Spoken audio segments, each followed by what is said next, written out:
Hola, soy Lorena y os invito a que conozcáis nuestro negocio.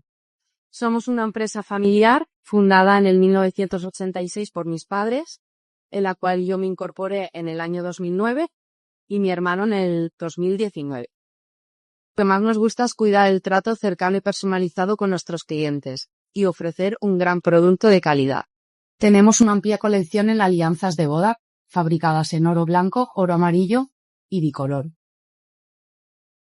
Os enseñamos la marca de Letarré con una gran variedad en anillos de compromiso, todo en oro blanco o oro amarillo con brillantes y muchas gargantillas. También os enseñamos la marca de pulseras a tu lado, fabricada en plata, en la que le puedes ir añadiendo abalorios según te gusten. Y nuestra colección de plata personalizada, hecha a mano, con nombres o la frase que más te guste. Y la colección de pulseras de plata de profesiones, aficiones y ciudades. Hola, soy Loli y os enseño la primera joyería que abrimos para todos nosotros. Y ahora enseñaros una pequeña reforma que hemos hecho, para que también os sigáis un poquito más cómodos.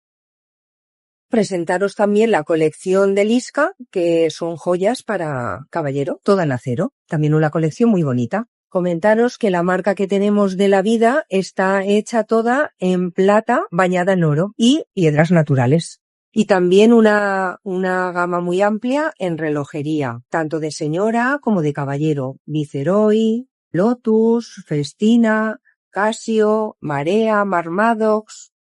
Podéis visitarnos en nuestras tiendas en Avenida País Valenciano número 20 y calle Vicente Andrés Estellés número 38 de Alacuás. También tenemos página web www.joyerialorena.es y visitarnos en nuestras redes sociales, Instagram joyería_Lorena y TikTok joyería.lorena.